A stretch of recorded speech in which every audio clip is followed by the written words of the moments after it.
ಬಲಿಕೊಟ್ಟ ಮಹಾನ್ ದೇಶಭಕ್ತನ ತಾಯಿ ವಿದ್ಯಾವತಿ ಜೈಲಿನಲ್ಲಿರುವ ತನ್ನ ಮಗ ಭಗತ್ ಸಿಂಗನನ್ನು ನೋಡಲು ಬರುವ ದೃಶ್ಯ ಇದೀಗ ನಿಮ್ಮ ಮುಂದೆ.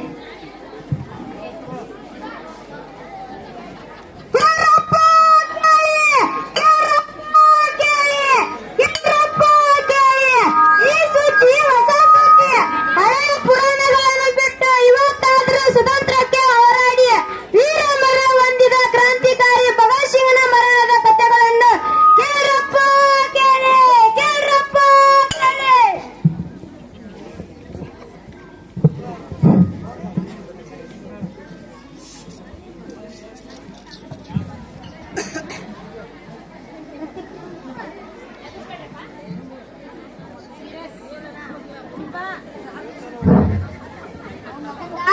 ಎಂತ ಪರಿಸ್ಥಿತಿ ಬಂತಪ್ಪ ನಿಂಗೆ?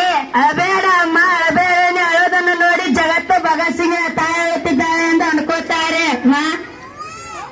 ಆಡ್ಕೊಳ್ತಾರೆ, ಆದ್ರೆ ನನ್ನ ಮಗ ಕತ್ತಲೆಯಲ್ಲಿ ಯಾಕಿದ್ದಾನೆ ಅಂತ ಯಾರು ಕೇಳ್ತಿಲ್ವಲ್ಲ.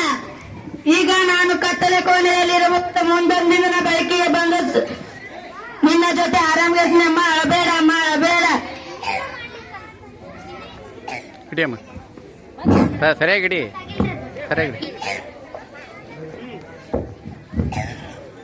ಇನ್ನೇನು ಮಾಡ್ಲಿ ಕಂದ, ಸ್ವತಂತ್ರವಾಗಿ ಪಕ್ಷಿ ತರ ಹಾರಬೇಕಿದ್ದ ನನ್ನ ಮಗ ನನ್ನ ಕಣ್ಣು ಮುಂದೆನೆ ಕತ್ತಲೆ ಕೋಣೆಯಲ್ಲಿ ಇರೋದನ್ನ ನೋಡಿ ಅಳದೆ ಇನ್ನೇನು ಮಾಡ್ಲಿ. ಕೆಲವು ದಿನಗಳ ಕಳೆದ ನಾನು ಹೊರಗೆ ಬಂದು ಸ್ವತಂತ್ರವಾಗಿ ನಿನ್ನ ಜೊತೆ ಆರಾಮಿಗೆ ಇರುತ್ತೀನಿ ಅಮ್ಮ. ನೀ ಅಳೋದನ್ನು ನನ್ನ ಕೈಯಲ್ಲಿ ನೋಡೋದಾಗೋದಿಲ್ಲ. ಅಳಬೇಡ ಅಮ್ಮ, ಅಳಬೇಡ. ನೀನು ಇಲ್ಲಿಂದ ಹೊರಗೆ ಬರೋದಕ್ಕಾಗಲ್ಲ ಅಂತ ನಂಗೆ ಗೊತ್ತು. ನಾಳೆ ನಿನಗೆ ಗಲ್ಲು ಶಿಕ್ಷೆ ವಿಧಿಸಿರೋದು ನಂಗೆ ಗೊತ್ತು. ಇದು ನಮ್ಮಿಬ್ಬರ ಕೊನೆ ಭೇಟಿ ಅಂತ ಚೆನ್ನಾಗ್ ಗೊತ್ತು. ನನ್ನಿಂದ ನನ್ನ ಮಗನನ್ನು ಉಳಿಸ್ಕೊಳಕ್ ಆಗಿಲ್ವಲ್ಲ.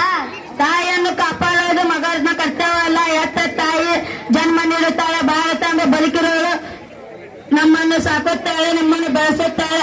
ಅವಳನ್ನು ತೋರಿಸೋದು ತಪ್ಪ. ಕೇವಲ ವ್ಯಾಪಾರಕ್ಕೆ ಬಂದ ಕೆಂಪು ಗುಂಡಿಗಳು ನಮ್ಮನ್ನು ಕಪಿ ಮುಷ್ಟಿ ಇಟ್ಟುಕೊಂಡು ಆಡೋದನ್ನು ನೋಡಿ ಸುಮ್ಮನಿಲ್ಲ. ಮಾ ಹೇಳು ಮಗನೇ ಮಗನೇ, ನಿನ್ನ ಈ ಆದರ್ಶ ಈ ಹೋರಾಟ ಎಲ್ಲ ಸರಿನಪ್ಪ. ಆದ್ರೆ ನಿನ್ನದು ಚಿಕ್ಕ ವಯಸ್ಸು, ಇನ್ನು ಬಾಳಿ ಬದುಕಬೇಕಾಗಿರೋ ವಯಸ್ಸು. ಅಮ್ಮ, ಎಲ್ಲರೂ ನನ್ನ ಜೀವನನೇ ಮುಖ್ಯ ಅಂತ ನೋಡಿದರೆ ಸಾರ್ಥವಲ್ಲ. ಹಾಗೆ ಮಾಡಿದರೆ ನಮ್ಮ ಭಾರತಾಂಬೆಗೆ ಸ್ವಾತಂತ್ರ್ಯ ಸಿಗೋದು ಯಾವಾಗ? ಹೇಳಮ್ಮ, ಹೇಳು. ಎಲ್ಲ ಸರಿನಪ್ಪ, ಆದ್ರೆ ನಿನ್ನನ್ನು ಗಲ್ಲಿಗೇರಿಸಿದ್ದಾರೆ. ಈಗ ನಿನ್ನ ಮಗ ಭಗತ್ ಸಿಂಗ್ ಸಾಹೇಬರು ಈ ಭಾರತಾಂಬೆ ಮಡಿಲಲ್ಲಿ ಸಾವಿರಾರು ಭಗತ್ ಸಿಂಗ್ ಇದ್ದಾರೆ. ಅದರಲ್ಲಿ ನಿನ್ನ ಮಗನನ್ನು ಕಾಣು. ಭಾರತಾಂಬೆ ಕುಸರ ಬ್ರಿಟಿಷರ ಎದುರಿಗೆ ಓಡಾಡಲು ಇರೋದನ್ನು ಬಯಸ್ತೇನೆ. ಮಾ ಹೇಳು.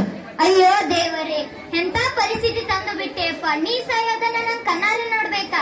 ಅದಕ್ಕಿಂತ ನಾ ಸಾಯೋದೇ ಮೇಲು. ಹಾಗೆ ಹೇಳ್ಬೇಡ ಅಮ್ಮ. ಇವತ್ತು ನಿನ್ನ ಮಗ ಭಗತ್ ಸಿಂಗ್ ಸಾಹೇಬರು ಅವನ ಆದರ್ಶಗಳು ಸಾಯೋದಿಲ್ಲ. ನಮ್ಮ ಭಾರತಾಂಬೆಗೆ ಸ್ವಾತಂತ್ರ್ಯ ಸಿಕ್ಕಾಗ ಪ್ರತಿಯೊಂದು ತಾಯಿಯು ತನ್ನ ಮಗ ಭಗತ್ ಸಿಂಗಿನ ಆಗಿರ್ಬೇಕೆಂದು ಬಯಸುತ್ತಾರೆ. ಸಾವು ದೇಹಕ್ಕೆ ಹೊರತು ಆದರ್ಶಕ್ಕೆ ಅಲ್ಲ. ಎಲ್ಲಿವರೆಗೂ ನನ್ನ ಆದರ್ಶಗಳು ಜೀವಂತ ಇರುತ್ತವೆ ಅಲ್ಲಿವರೆಗಿನ ಜೀವಂತ. ಇಕ್ಕುಲ ಇಕ್ಕುಲ. ಮಗನೇ ಮಗನೇ, ನಿನ್ನಂತ ಮಗನನ್ನು ಪಡೆಯೋಕೆ ನಾ ಎಷ್ಟು ಪುಣ್ಯ ಮಾಡಿದೇನೋ ಏನೋ.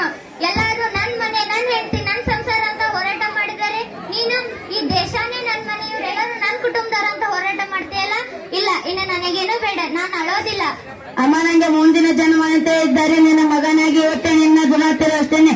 ಈ ಜನ್ಮದಲ್ಲಿ ನನ್ನನ್ನು ಕ್ಷಮಿಸಿ ಬಿಡು. ದೃಶ್ಯ